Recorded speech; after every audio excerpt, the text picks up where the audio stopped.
je vais à la terre promise.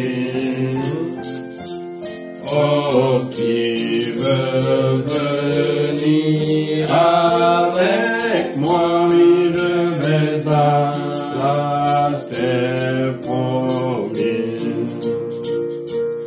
Au rebord du Jourdain, je me tiens les yeux, se portent au loin.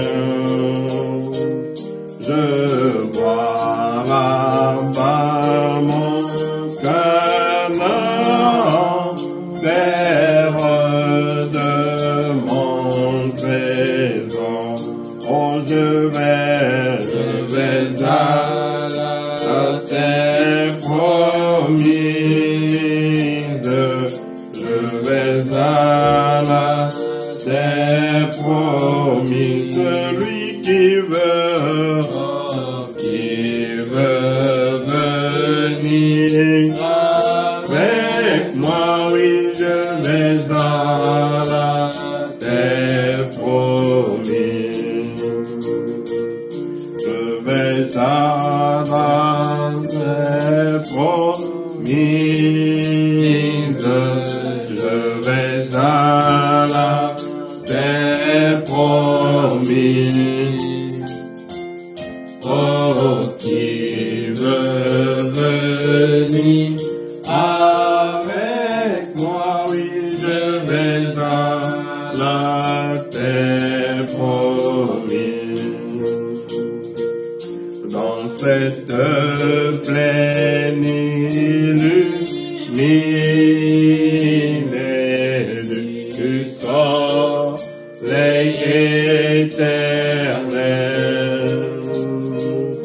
Oh Dieu, le Fils régnant jamais et dissipe la nuit. Oh, je vais à la terre promise. Je vais à la terre promise. Celui qui veut, oh, qui veut venir avec moi, oui, je vais à la terre promise.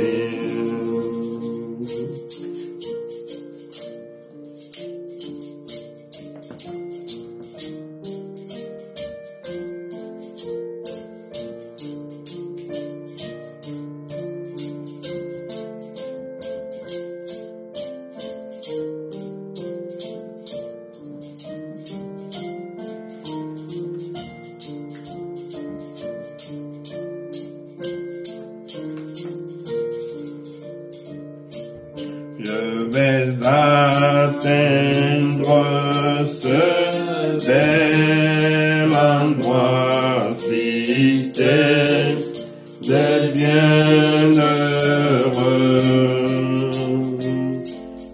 Je vais voir la face de mon Père, oui, me reposer dans son sein.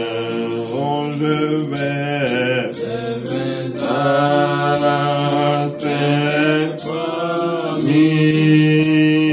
Je vais à la terre promise. Celui qui veut, oh, qui veut venir avec moi, oui, je vais à la terre promise.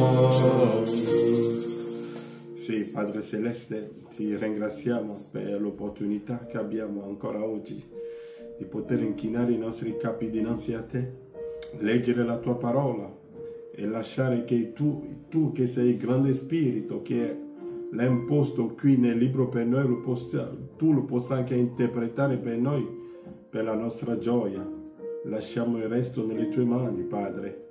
Sappiamo che tu hai già guarito le nostre anime e che alla croce del Calvario hai pagato ogni cosa, Padre.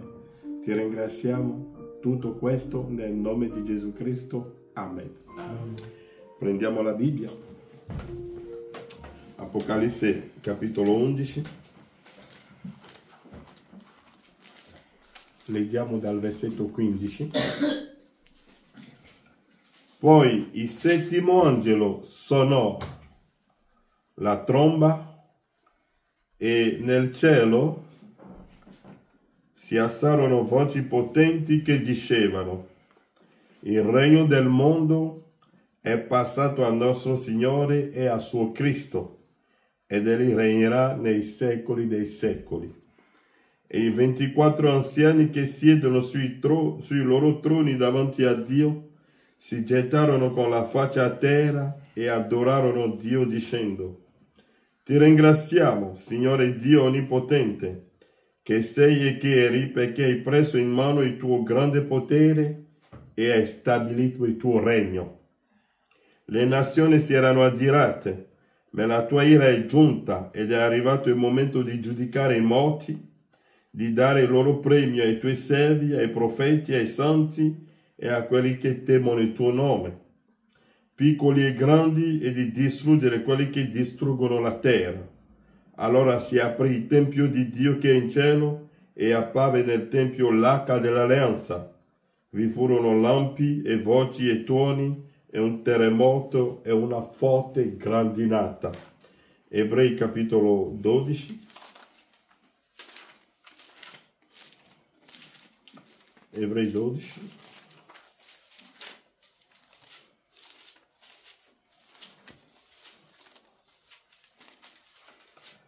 Leggiamo il versetto 27. Questo ancora una volta sta a indicare la rimozione delle cose scosse, come di cose fatte, perché sussistano quelle che non sono scosse. Perciò, ricevendo un regno che non può essere scosso, siamo riconoscenti e offriamo a Dio un culto gradito con riverenza e timore, perché il nostro Dio è anche un fuoco consumante. Amen. Amen. Che Dio vi benedica. Amen. Il nostro soggetto stiamo parlando della settima tromba, ma se voi notate, come l'abbiamo detto, Apocalisse è tutto scritto in simbolo. E abbiamo detto che per capire il libro d'Apocalisse dobbiamo andare a prendere i profeti, perché altri profeti prima avevano detto alcune cose, che per capire il libro d'Apocalisse noi dobbiamo andare a prendere i profeti per capire le interpretazioni profetiche di tutti quei simboli. Perché il profeta ci ha detto che Apocalisse è un libro di simbolo. E questo Branham ce l'aveva detto: non dimenticatelo. Apocalisse è un libro di simbolo, e per questo che voi dovete ricordarvi sempre di tutto questo.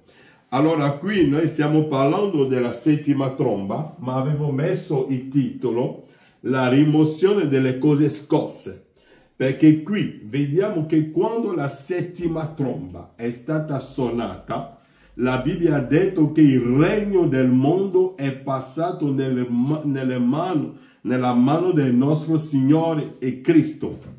Dunque la settima tromba mette fine al dominio dell'uomo, mette fine al controllo dell'uomo, e noi abbiamo capito che quando noi leggiamo anche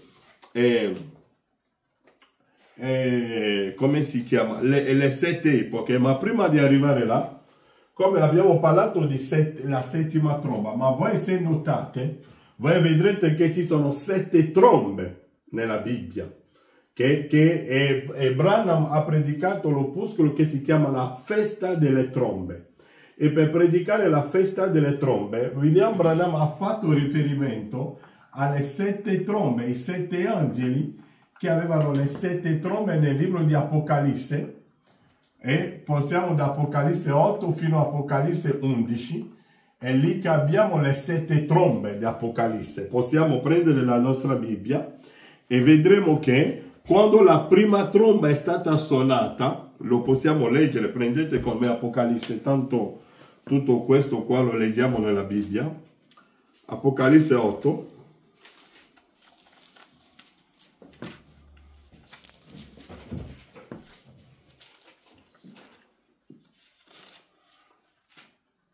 E voi dovete sapere che ci sono abbiamo detto che Apocalisse è un libro di simbolo. Allora, se noi partiamo già da Apocalisse 8, voi vedete, Apocalisse 8, versetto, dal versetto 2, la Bibbia dice: poi vidi i 7 angeli che stanno in piedi davanti a Dio e furono date loro 7 trombe. E venne un altro angelo con un incensore d'oro, si fermò presso l'altare e gli furono dati molti profumi affinché li offrisse con le preghiere di tutti i santi sull'altare d'oro posto davanti al trono. Se queste cose qua che stiamo leggendo, tenetelo bene in mente, affinché nei prossimi giorni, quando toccheremo tanti punti, potete vedere. Allora, versetto 6. I 7 angeli che avevano le 7 trombe si prepararono a suonare. Il primo suonò la tromba e grandi nel fuoco mescolati con sangue furono scagliati sulla terra. Dunque questa è la prima tromba. Ma voglio attirare la vostra attenzione su qualcosa. Che William Branham ci ha detto che le 7 trombe di cui parla Apocalisse non ha niente a che vedere con il regno gentile, ma le 7 trombe hanno a che fare con il regno di Israele. Perché, come noi lo sappiamo che tutto quello che Dio ha da fare con la Chiesa gentile, Dio l'ha fatto da Apocalisse 1 fino a Apocalisse capitolo 3. Apocalisse capitolo 3. William Branham ci ha anche detto che Apocalisse 4 la Chiesa gentile viene rapita. Dunque, le 7 trombe, come dice William Marion Branham, non hanno niente a che fare con la Chiesa gentile. Le 7 trombe richiamano Israele, il popolo di Israele, per ritornare nella sua patria, per ricevere, per incontrare Giuseppe, il loro fratello che avevano venduto in Egitto. Dunque devono riconoscere l'espiazione. E Branham dirà che l'espiazione non significa che gli ebrei devono ancora uccidere agnelli, vitelli, tortore, queste cose qua, no. Ma l'espiazione per gli ebrei è che loro devono solo riconoscere il loro Messia. E il Messia, Paolo ci ha detto nella Bibbia che la salvezza di Israele verrà dal Zion. E sappiamo che Zion è la sposa. E Paolo e Branham ci dirà che allo stesso modo in cui Paolo ha portato il messaggio ai gentili, allo stesso modo i gentili porteranno il messaggio a Israele ed è finito. Dunque non c'è qualcosa di grandioso che noi dobbiamo ancora aspettare da questa parte qui. Allora voglio leggere qualcosa qui, perché molti dicono che faremo grandi miracoli sulla terra oggi, dalla parte dei gentili. Ma William Branham ci ha detto che per quanto riguarda i gentili, non abbiamo da aspettare più niente. Vediamo qualcosa qui, mentre leggiamo qualcosa qui. Nell'opuscolo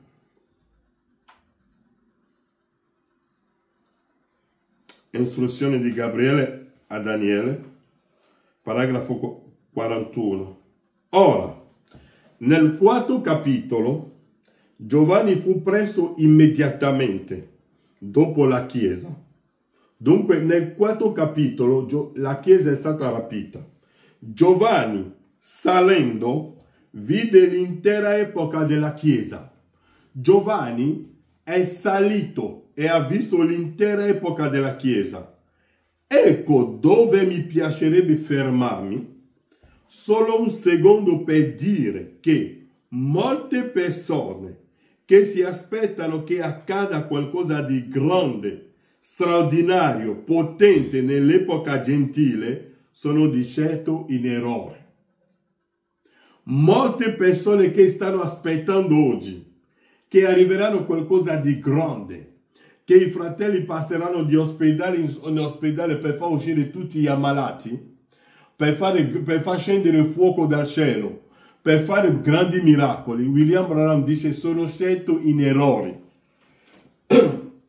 perché è l'unico Vangelo che sentiamo oggi. Dobbiamo fare miracoli, dobbiamo fare miracoli, ma voi dovete conoscere il piano della redenzione.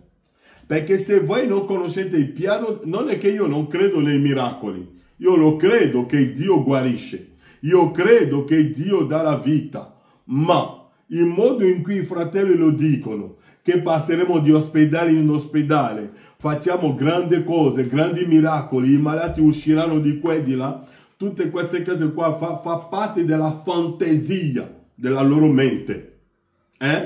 Ok? Ora, nel quarto capitolo, Giovanni fu preso immediatamente dopo la Chiesa. Giovanni, salendo, vide l'intera epoca della Chiesa. Ecco dove mi piacerebbe fermarmi solo un secondo per dire che molte persone che si aspettano che accada qualcosa di grande, straordinario, potente nell'epoca gentile, sono di certo in errore.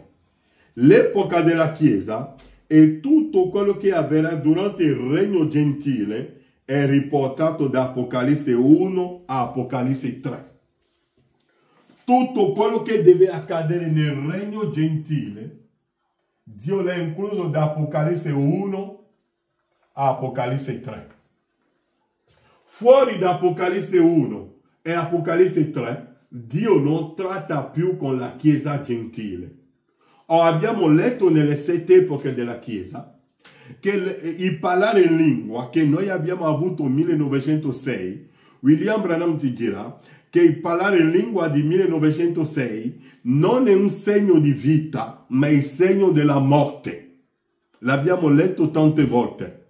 Che quello che è successo a Azusa Street nel 1906 mette fine al programma delle nazioni, e che Dio ha chiuso con le nazioni e si è rivolto verso Israele. E molti dicono: allora Dio sta trattando con Israele? No, perché in questo momento in cui io vi sto predicando, Dio ha anche finito di trattare con Israele. È per questo che il mondo è entrato in uno scombuglio totale. Perché quando parliamo dei 3 anni e mezzo, i 3 anni e mezzo sono stati date, la rimanenza dei 42 mesi o 3 anni e mezzo è che i 144.000 Beniamino deve incontrare Giuseppe. E Beniamino ha già incontrato Giuseppe nella persona di William Marion Branham. Non è che verrà un altro, no. Altrimenti Branham dobbiamo andare a Jeffersonville se non è ancora adempiuto che se Beniamino, scusatemi, lo dico correttamente, se i 144.000 non sono ancora chiamati, allora dobbiamo andare a Jeffersonville, tirare fuori il corpo di fratello Branham, o dobbiamo tirare fuori Charles e Era Branham affinché Branham nascesse di nuovo per iniziare il suo ministero. Perché è Branham che richiama i 144.000. I 144.000 hanno riconosciuto il loro Messia, hanno riconosciuto Giuseppe tramite il ministero di fratello Branham, che non è altro che Cristo nella povera di Kentucky. Dunque, molte persone che si aspettano che accada qualcosa di grande, straordinario, potente, nell'epoca gentile sono di certo in errore. Perché l'unico Vangelo che sentiamo oggi è questo. Faremo grandi miracoli, passeremo di chiesa in chiesa, passeremo di ospedale in ospedale, ci sarà un risveglio, un grande risveglio. William Branham ha detto che il risveglio era finito. Vi ricordate che qualcuno aveva fatto la domanda a fratello Branham: William Branham, ma io non riesco a pregare, non riesco più a pregare come una volta. E William Branham gli ha detto, hai ragione fratello, perché il fuoco, il risveglio è finito.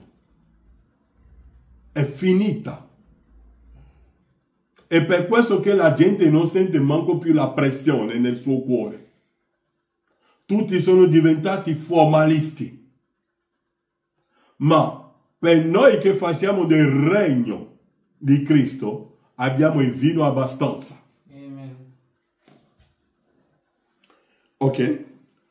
Ecco dove mi piacerebbe fermarmi, solo un secondo per dire che molte persone che si aspettano che accada qualcosa di grande, straordinario, potente nell'epoca gentile, sono di certo in errore.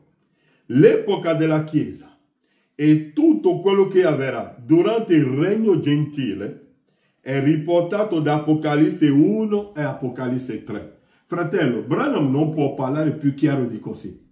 Tutto quello che avverrà durante il regno gentile è riportato da Apocalisse 1 a Apocalisse 3. E noi sappiamo che Apocalisse 3, Apocalisse, la Chiesa è finita, l'epoca di Laodicea, è finito in Apocalisse 3, mi sembra è finito verso versetto 22. Ed è finito lì. E sappiamo che Laodicea è finito. Non siamo... comunque alcuni credono che sono ancora in Laodicea. Le lascio nella Laodicea, nel buio. Dove ci sono stridori di denti. E ascolteranno un messaggio laodiceano. Ma noi siamo già in alto sopra la piramide. Non aspettiamo né un rapimento che verrà. Perché la Chiesa è già portata in gloria nella scena delle nozze, dove mangiamo la parola. Perché molti si aspettano che quando si parla delle nozze dell'agnello è da andare a mangiare la pasta. Magari un fratello ha avuto fame durante tutta la sua vita sulla terra e si aspetta che durante le nozze gli porteranno la pasta e la pasta al forno. No, non è questo. Tutta l'epoca della Chiesa e tutto quello che avverrà durante il regno gentile è riportato da Apocalisse 1 a Apocalisse 3 incluso. Poi la Chiesa fu rapita e portata in alto.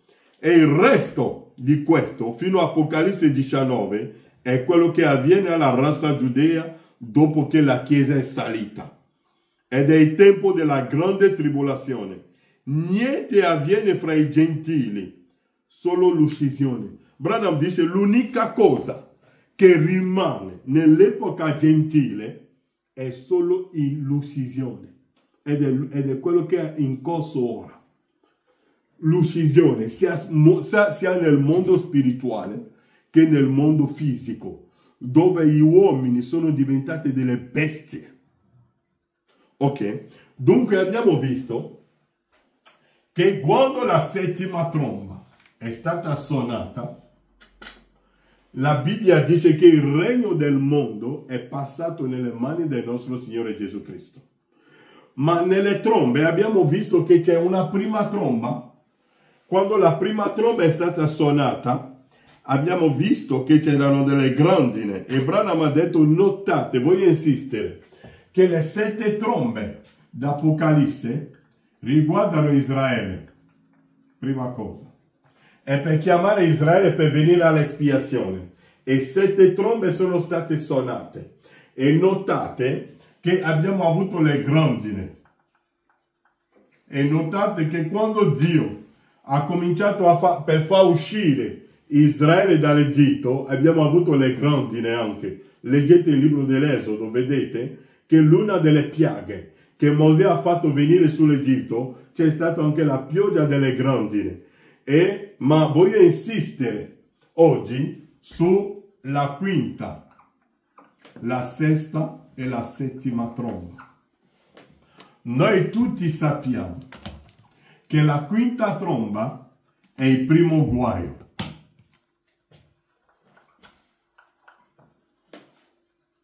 La sesta tromba è il secondo guaio. E la settima tromba introduce il regno di Cristo, cioè la distruzione completa della terra.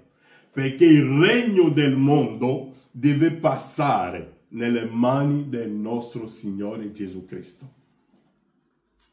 Prendiamo la Bibbia, leggiamo un po', voglio leggere un po' la Bibbia con voi oggi e poi voglio sviluppare qualcosa.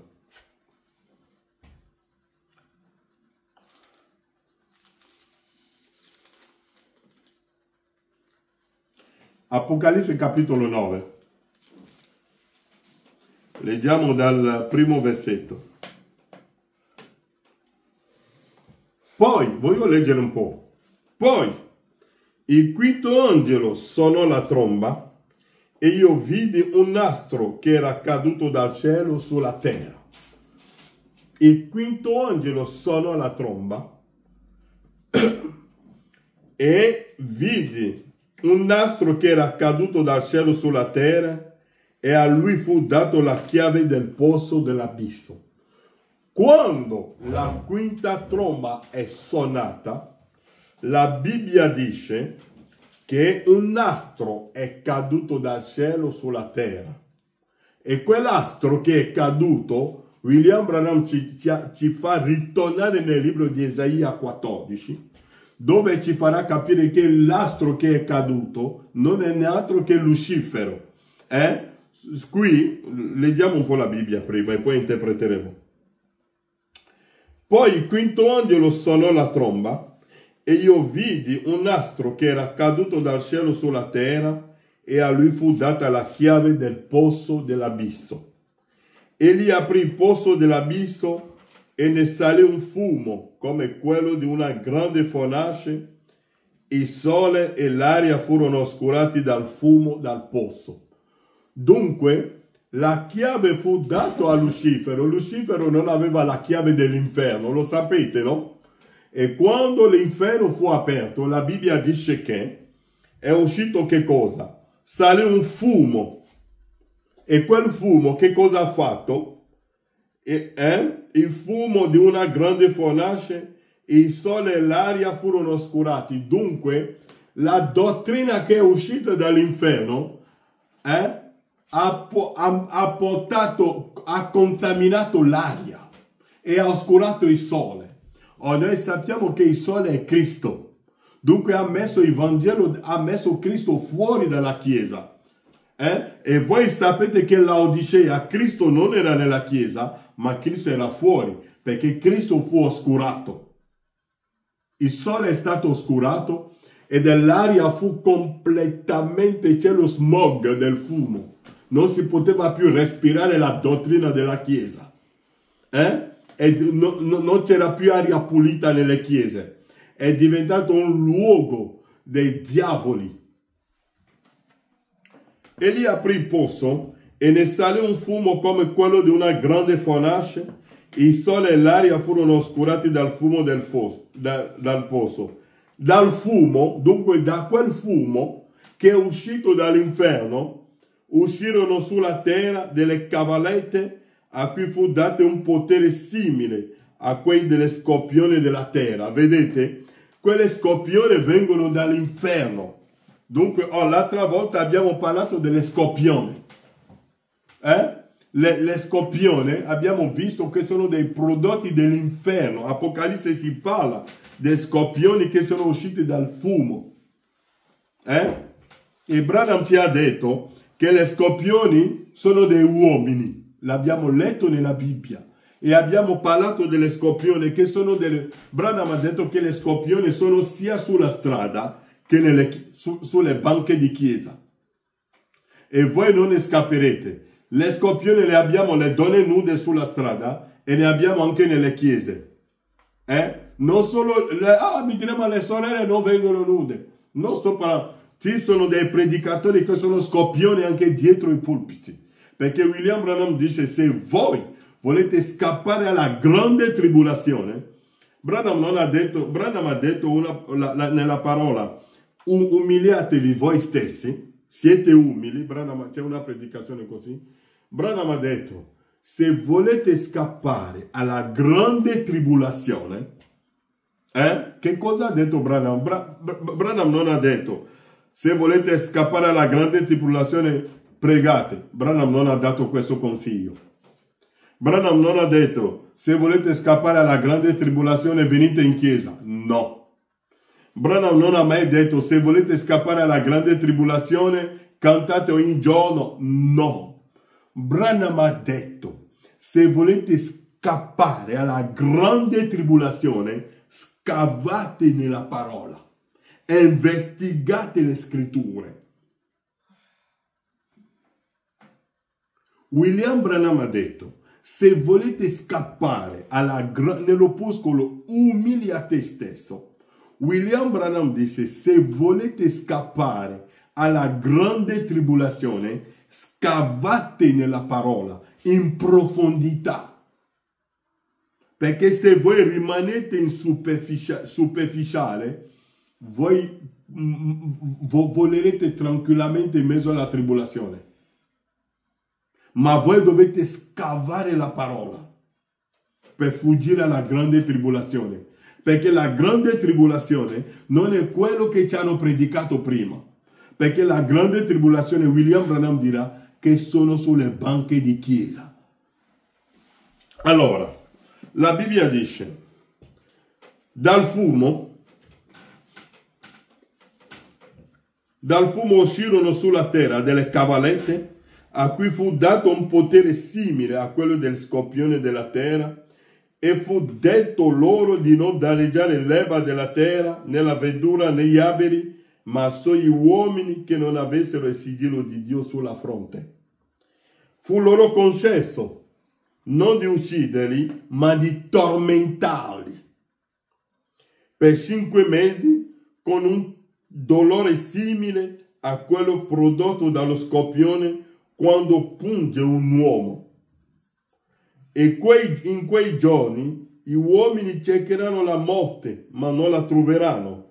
Brameranno morire, ma la morte fuggirà da loro. L'aspetto delle cavallette era simile a cavalli pronti per la guerra. Sulla testa avevano come delle corone d'oro e la loro faccia era come viso d'uomo. Avevano dei capelli come capelli di donne e i loro denti erano come denti di leoni. Il loro torace era simile a una corazza di ferro e il rumore delle loro ali era come quello di carri tirati da molti cavalli che corrono alla battaglia. Versetto 10 di Apocalisse 9. Avevano code e pungioni come quelli dei scorpioni. E nel code stava il loro potere di danneggiare gli uomini per 5 mesi. Il loro re era l'angelo dell'abisso, il cui nome in ebraico è Abaddon e in greco Apolion. Il primo guaio è passato. Dunque sotto la quinta tromba abbiamo il primo guaio. Dunque il primo guaio, quando è che la prima tromba, dove lo possiamo dire ora? Se la Bibbia ci dice che il primo guaio è passato, in che anno siamo così? In che anno possiamo mettere la tromba, la prima tromba? È una domanda che faccio. Nessuno sa quando è che la prima tromba è suonata?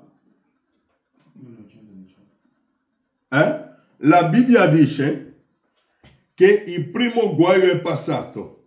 Ecco, vengono ancora 2 guai. Dunque la quinta tromba,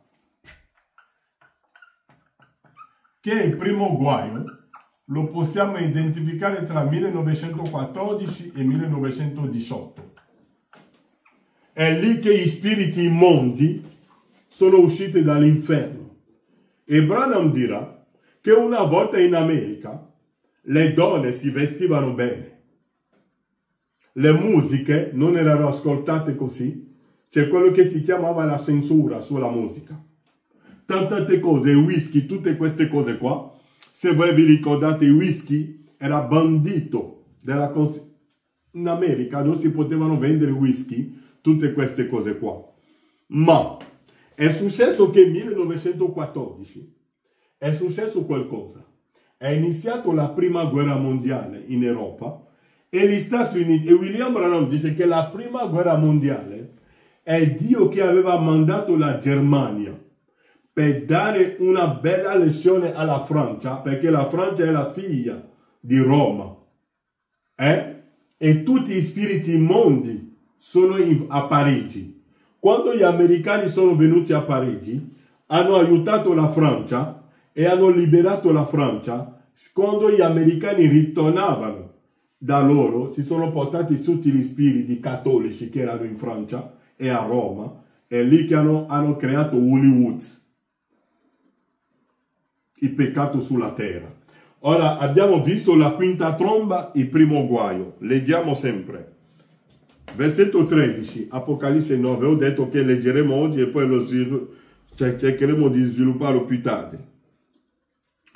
Poi il stesso angelo suonò la tromba e udì una voce dei 4 coni dell'altare d'oro che erano davanti a Dio. La voce diceva al sesto angelo che aveva la tromba: sciogli i 4 angeli che sono legati sul grande fiume Eufrate. E furono sciolti i 4 angeli che erano stati preparati per quell'ora. Notate che qui l'Eufrate qua non è l'Eufrate, il fiume che passa per l'Iraq, qua è un simbolo. Perché Branham ci dirà che l'Eufrate si parla di qua della Chiesa Cattolica di Roma. Ok? Dice, versetto 14, la voce diceva al sesto angelo che aveva la tromba: sciogli i 4 angeli che sono legati sul gran fiume Eufrate. E furono sciolti i 4 angeli che erano stati preparati per quell'ora, quel giorno, quel mese, quell'anno, per uccidere la terza parte dei uomini. Il numero dei soldati a cavallo erano di 200 milioni e io udì il loro numero. Ed ecco come mi apparvero nella visione i cavalli e quelli che li cavalcavano. Avevano delle corazze, colore di fuoco, di giacinto e di zolfo. I cavalli avevano delle teste simili a quelle dei leoni e dalle loro bocche uscivano fuoco, fumo e zolfo. Un terzo dei uomini fu ucciso da questi 3 flagelli, dal fuoco, dal fumo e dal zolfo, che usciva dalle bocche dei cavalli. Il potere dei cavalli era nella loro bocca e nelle loro code, perché le loro code erano simili a serpenti e avevano delle teste, e con esse ferivano. Il resto dei uomini che non furono uccisi da questi flagelli non si ravvidero delle opere delle loro mani. Voglio attirare la vostra attenzione su qualcosa, perché mi verrebbe da leggere troppo. Voi vedete che da Apocalisse 9,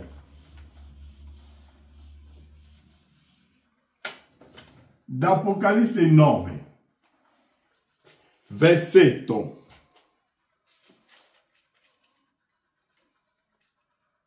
13, Apocalisse 9, 13, fino a Apocalisse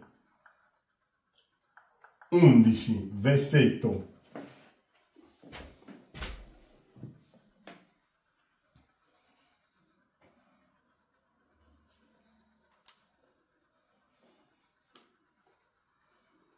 14,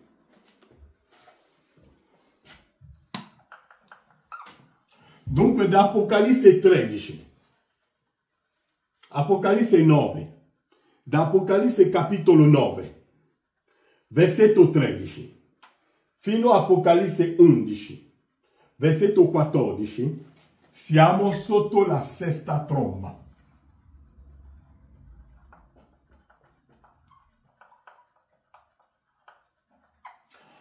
Qui, se voi entrate in questo intervallo, se voi entrate sotto questo intervallo, qui, che parla della sesta tromba, copre tutto questo, qua in mezzo avete anche Apocalisse 10. Dunque, Apocalisse 10 è adempiuto sotto la sesta tromba. Perché se voi leggete bene, voglio farvi vedere qualcosa. Apocalisse 11, versetto 13, voi vedete In quell'ora, perché voi leggerete che ci sono anche i due testimoni, il ministero dei due testimoni è sotto la sesta tromba.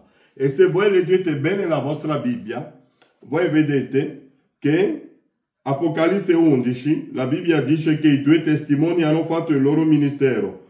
Poi versetto 13 dice, in quell'ora ci fu un gran terremoto e la 10ª parte della città crollò e 7.000 persone furono uccise nel terremoto. I superstiti furono spaventati e diedero gloria a Dio. Il secondo guaio è passato.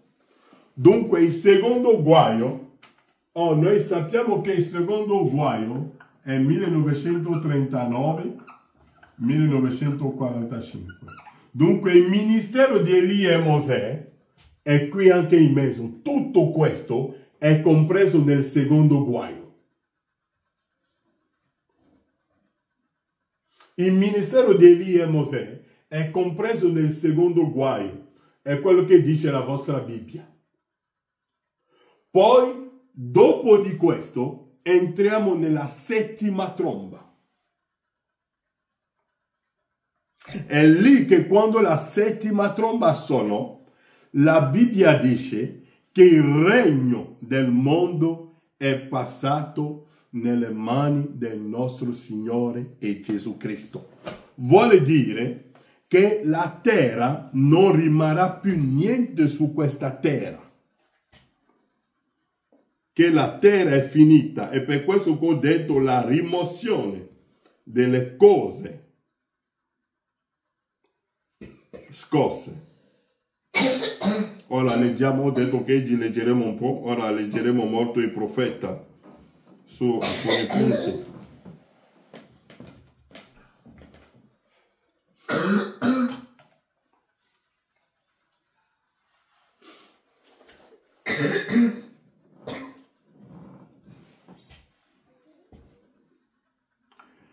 Nell'opuscolo Dolore di parto, paragrafo 88. Ebbene, se il mondo deve cedere alla nascita di un nuovo mondo, esaminiamo semplicemente alcuni dei dolori di parto che abbiamo sulla terra. Poi vedremo presso a poco qual giorno e fino a che punto lei è in travaglio. William Branham dice, nell'opuscolo Dolore di parto, paragrafo 88, ebbene, perché se voi ascoltate oggi i telegiornali dappertutto, leggete i giornali, tutti stanno parlando di un nuovo ordine che deve venire sul mondo. Perché oggi hanno un solo ordine. Oggi hanno detto no, l'ordine del mondo deve cambiare. E tutte le volte che il mondo deve cambiare ordine, c'è stata sempre una guerra. Quando Babilonia dominava il mondo una volta, sono i babilonesi, la testa d'oro che dominava il mondo. Poi sono arrivati i Medi Persiani e hanno rovesciato tutto. E Branham dirà che i babilonesi, come gli americani oggi, erano talmente sicuri che nessuna nazione sulla terra poteva vincerli. Perché? Perché c'è l'Eufrate che le proteggeva dall'attacco dei nemici. Erano molti protetti. Come gli americani dicono che noi siamo dall'altra parte dell'Atlantica, quando su qualsiasi cosa succederà, sia in Europa, in Asia, dappertutto non arriverà a noi, è lo stesso pensiero che avevano i babilonesi. Ma, come in ogni piano umano, c'è sempre qualcosa che non va, i Medi Persiani hanno trovato un passaggio segreto per attraversare l'Eufrate e sono entrati a Babilonia e Babilonia è caduta di notte. E per questo che i russi hanno detto agli americani, non pensate che là siete altro, l'Atlantico vi protegge, perché ora abbiamo gli armi che possono partire da casa nostra per venire fino a Washington. Dunque, come i Medi Persiani avevano trovato una falla per entrare nella città, nel fiume Eufrate, allo stesso modo oggi non c'è più nazione che si nasconde. È un regno, l'unico regno che è un regno eterno è il regno di Cristo. Ma tutti gli altri regni devono cadere. E siamo al tempo in cui, perché quando la settima tromba è suonata, abbiamo capito che il regno del mondo è passato nelle mani del nostro Signore e suo Cristo. Vuole dire che il regno della terra è passato nelle mani dei figli di Dio. Satana non controlla più niente. Tutto quello che sta avvenendo sulla terra oggi avviene per il comando dei figli di Dio. E come lo dicevo l'altra volta, una mano è messa sul collo di quei uomini per indurire il loro cuore per finire tutti nel mare rosso. Ebbene, dolore di patto, paragrafo 88. Ebbene, se il mondo deve scendere alla nascita di un nuovo mondo, esaminiamo semplicemente alcuni dei dolori di patto che abbiamo sulla terra. E poi vedremo presso a poco quale giorno e fino a che punto lei è in travaglio. Paragrafo 89. La prima guerra mondiale mostrò grandi dolori di parto. Essa mostrò uno dei primi dolori di parto del suo entrare in travaglio. A causa di quel tempo per lei, avevamo prodotto le bombe e avevamo mitragliatrice e gas tossico. E voi ricordate, forse molti di voi no, io ero soltanto un ragazzino di circa 8 anni, ma ricordo che loro parlavano di questa iprite e gas a cloro e così via. Come semplicemente sembra che proprio partirebbe e si diceva brucerebbe l'intera terra, ucciderebbe tutti. Ebbene, ciò potrebbe essere una rottura di quello. Solo i venti che lo soffierebbero attraverso la terra. E come ognuno era spaventato a morte da quella grande arma di gas tossico, la terra lo subì, ebbe i suoi primi dolori di parto. Dunque, la prima guerra mondiale è stato il primo dolore di parto della terra. Che la terra, questa terra qui, il mondo che vediamo ora, deve lasciare posto a un altro mondo, a un altro sistema. Ma non è che avremo ancora un sistema persiano, un sistema greco, o un sistema romano, un sistema americano, hollywoodiano o francese, ma il regno che è venuto per prendere posto è il quinto regno, in cui Daniele ha detto che è un regno eterno. Una nuova economia, un nuovo modo di pensare. E scopriamo ora che abbiamo avuto una seconda guerra mondiale e i suoi dolori furono molto più grandi. Ciò è sempre più tremendo, il dolore di parto della terra. Essa dovette quasi cedere durante il tempo della bomba atomica perché avrebbe distrutto un'intera città. Fu molto più grande dei dolori di parto della prima guerra mondiale, della distruzione della terra. Ora, paragrafo 81. Ora, lei sa. Branham dice, dopo la seconda guerra mondiale, Branham dice che ora lei sa che il suo tempo di liberazione è imminente. La terra sa che con le bombe della Russia, con le bombe dell'America, di Israele, della Cina, dell'India, dei Houthi, dappertutto, la sua liberazione è imminente. Vedete che la terra è contenta?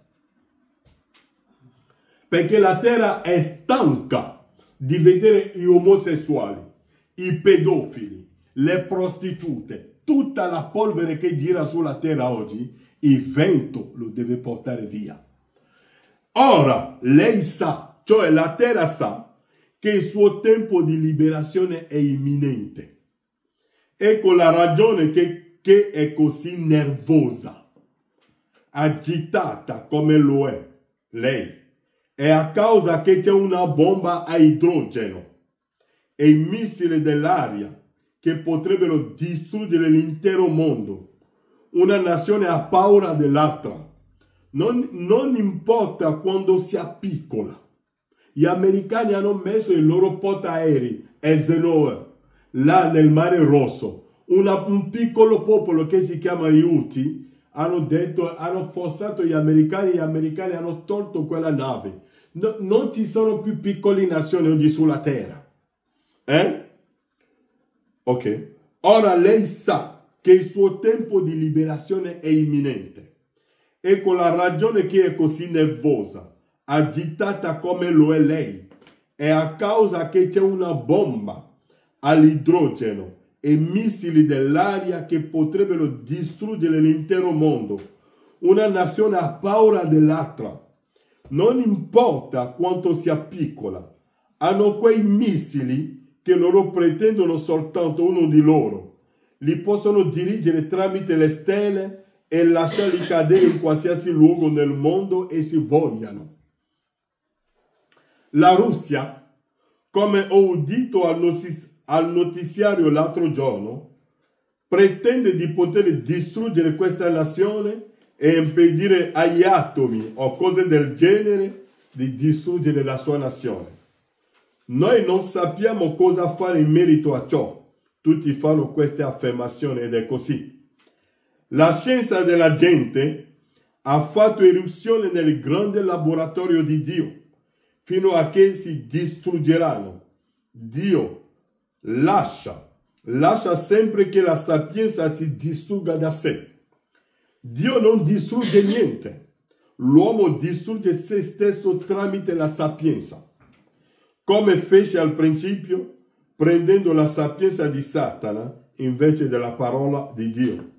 Ora essa sa di dove scendere, non può resistere a ciò. La Russia, credo io, distruggerebbe questa nazione oggi se pensasse che potesse distruggerla e poi preservare se stessa.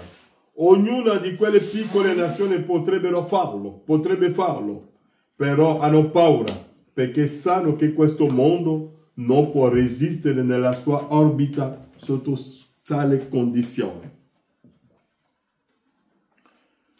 Perciò noi sappiamo, il mondo sa che i suoi dolori di parto sono così grandi che deve scendere.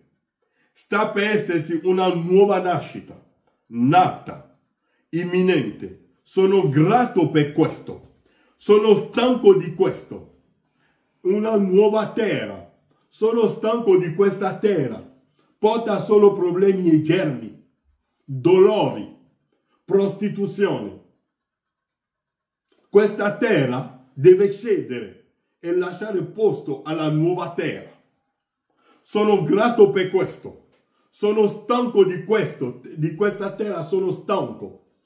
Fisicamente, con tutte queste imbrogli che sono in giro, anche questo qua è una terra, deve scendere posto alla nuova terra. Sono stanco di questo. Ognuno sa che qui c'è il luogo della morte e della pena e di tutte le specie di discrepanze e così via. Sono lieto che deve scendere. Sono lieto che quel tempo è imminente. Come Giovanni dice all'antico, sì, vieni Signore Gesù, lascia che la bomba, lascia che la Russia lo manda, lascia che gli Stati Uniti lo mandano, lascia che i loro cuori siano induriti. Ora, essa deve marcire, di certo, come ho detto, allo scopo di portare nuova nascita. Guardate in che cosa esso è marcita. Notate, fratelli miei, è totalmente in marcia. La terra è completamente in marcia. Quello che mangiamo è in marcia. I fiumi sono tutti contaminati. Il mare contaminato, l'aria contaminata sia dai diavoli che da tutte le sporcizie che girano sulla terra. Non c'è più niente di pulito sulla terra. Essa deve marcire. Questo corpo pure deve marcire. Ha lo scopo di portare nuova nascita. Guardate in che cosa è marcita. Notate, fratelli miei, è totalmente in marcia. La politica è in marcia. Gli uomini i cervelli non funzionano più. La mente umana non funziona più. L'uomo non vede più. L'educazione non esiste più. Le scuole sono rovinate. Le chiese sono marce. I predicatori, non esiste più niente. Notate, fratelli miei, è totalmente in marcia. La sua politica e i suoi sistemi sono tanto marci quanto possono essere. In essa non c'è un osso sano. In essa non c'è un osso sano. Nei suoi sistemi mondiali, la sua politica e la sua politica religiosa e qualunque cosa sia, la politica e la politica religiosa e i suoi sistemi, tutto. Non c'è più democrazia, non c'è più dittatori. Branham dice la democrazia non funziona. Dittatori, la gente può alzarsi oggi e dire agli americani non abbiamo più paura di voi. Un piccolo popolo come gli Houthi, un piccolo popolo in Africa dice in America non abbiamo più paura di voi. Ognuno si alza, ognuno pretende. In essa non c'è un osso sano. Nei suoi sistemi mondiali, la sua politica è la sua politica religiosa. E qualunque cosa sia, uno dice sono democratico, sono repubblicano, sono metodista, sono battista. Ebbene, l'intera cosa è marcia fino in fondo all'anima. Deve esserci qualcosa che cede. Essa non può resistere. Se mettesse un George Washington o un Abraham Lincoln in ogni contea in questi Stati Uniti, essa tuttavia non potrebbe ritornare. È al di là della redenzione. Anche se Branham ritorna oggi e riprende a predicare, non può più fare niente. La cosa, le chiese, i fratelli, tutti i sistemi sono al di là della redenzione. Non c'è più modo. Anche se Paolo ritorna oggi, Branham dice, stavo ascoltando una predicazione l'altra volta, William Branham dice, se Paolo torna qui oggi e ricomincia a predicare, lo prenderanno per un passo e lo porteranno in un asilo di pace. Diranno, ma chi è quello? Chi è questo qua? Chi può prendere queste cose qua? Ma quando leggono la Bibbia dicono, ma se eravamo al tempo di Paolo. Ma se Paolo ritorna oggi, non crederebbero, perché la cosa è al di là della redenzione. Non si può più. È finita. Il mondo deve scendere, perché la settima tromba passa il regno del mondo a Cristo. Come l'ho detto sempre, quando Mosè ha mosso i suoi primi passi in Egitto con il mandato, l'Egitto è stato paralizzato. I scienziati egiziani che erano molto intelligenti sono diventati proprio, non avevano più intelligenza, non potevano più ragionare. Oggi abbiamo il Bill Gates. Bill Gates aveva iniziato a fare computer, Microsoft. Che cosa faceva? È un uomo d'affari. Bill Gates faceva i virus e vendeva gli antivirus. Quello che faceva il mondo informatico. Ha lasciato lì, la gente pensava che aveva finito con i virus. Ma come lui ha ricevuto l'unzione per distruggere, quello che faceva sul computer, ora lo fa negli umani. Perché la terra deve essere distrutta. Crea il virus nei laboratori scientifici e vi dice che c'è il Covid, c'è quella malattia. I virus lo creano loro e dopo domani vi vengono i vaccini antivirus. Lui è nella continuità del lavoro che faceva. Non so se mi seguite. È un venditore di virus e di antivirus e va avanti a farlo. Tutto questo, come ve l'ho letto l'altra volta, sono stati unti dall'angelo distruttore per distruggere la terra. No, non dobbiamo più mangiare la carne, dobbiamo mangiare la carne sintetica. Va bene? Tutto questo fa parte del piano di distruzione. La gente, i cervelli umani non riflettono più. La gente non si siede più per riflettere. Deve esserci, Branham dice, uno dice sono democratico, sono repubblicano, sono metodista, sono battista. Ebbene, l'intera cosa è marcia fino in fondo all'anima. Deve esserci qualcosa che cede, qualcosa deve cedere. Essa non può resistere. Se metteste un George Washington o un Abraham Lincoln in ogni contea in questi Stati Uniti, essa tuttavia non potrebbe ritornare. È al di là della redenzione. Potete portare Branham ancora di nuovo sulla terra, che va a Branham Tabernacolo per predicare. Nessuno. I fratelli che leggono gli opuscoli oggi non lo crederò manco. C'è solo una cosa che può aiutarla. È la venuta del Creatore. Amen.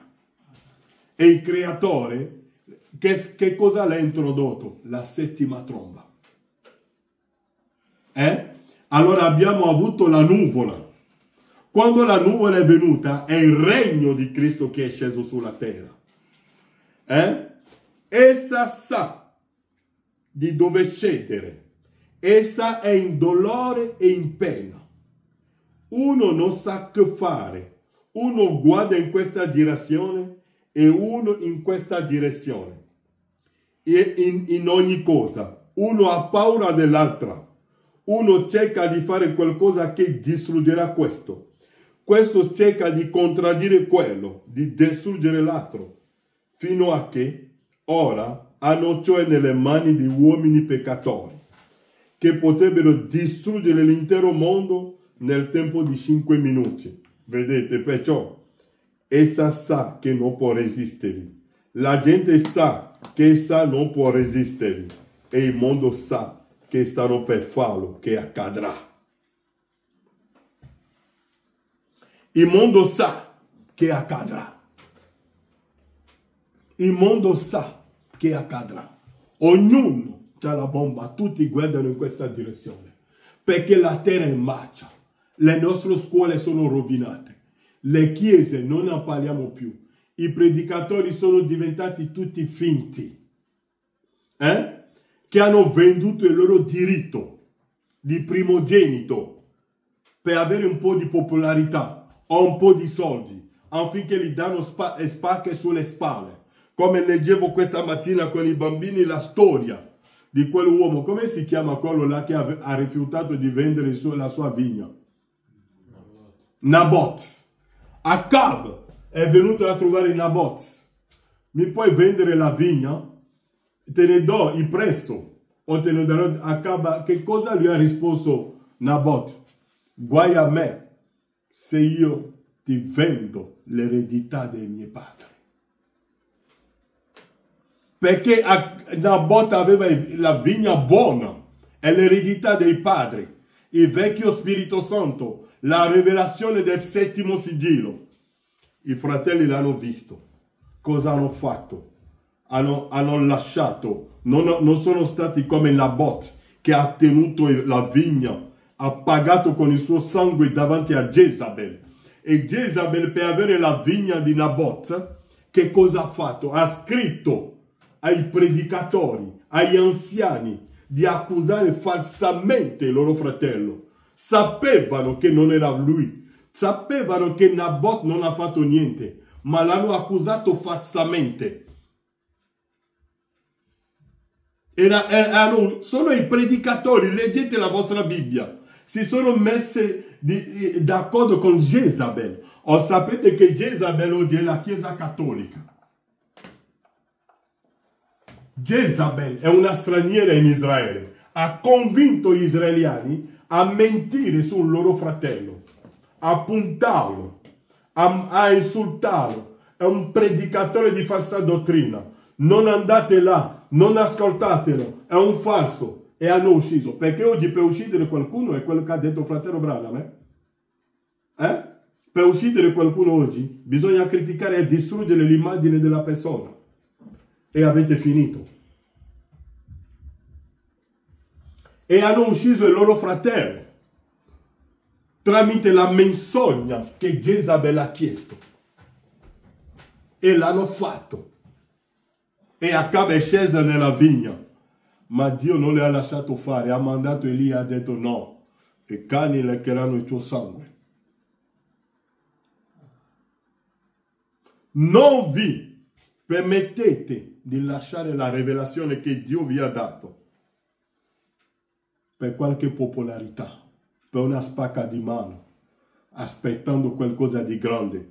William Branham dice qualcosa di grande su questa terra, da questa parte qui, non esiste più.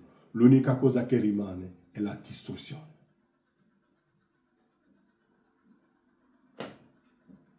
Non vi predichiamo, oh domani avrete milioni, avrete questo, fate tutto quello che volete, mettete tutti i soldi in banca, ma il sistema è già fallito. Corriamo in vano. Dunque, la cosa deve scendere. La prossima volta prenderemo la nuvola e vedremo perché è venuta questa nuvola. Sempre nella continuità della rimozione delle cose che sono state scosse. Perché tutta la polvere che c'è sulla terra, che è la predicazione del Vangelo, perché notate, quando Elia è passato nel suo primo passaggio, Jezabel è rimasto, ma Elia è andato via, ma il generale Geu e oggi il generale Russia porterà via tutta la polvere, tutto il macero che c'è sulla terra, il generale Russia porterà via tutto. Che Dio vi benedica. Inchiniamo i nostri capi. Nostro Dio, ti ringraziamo per la tua benedizione, per la tua parola. Sappiamo che qualcosa deve scendere, anzi, siamo lì, Padre. Ti ringraziamo perché siamo proprio alle sommità della piramide, come Abramo, che sapeva tutto quello che sta succedendo sulla terra. Sappiamo, Padre, che tu sei con noi e hai sviluppato il piano davanti a noi, Padre. Lasciamo i giorni che sono dinanzi a noi nelle tue mani, Padre. Guida i nostri passi, rimani con i miei fratelli e le mie sorelle. Nel nome di Gesù Cristo. Amen. Amen.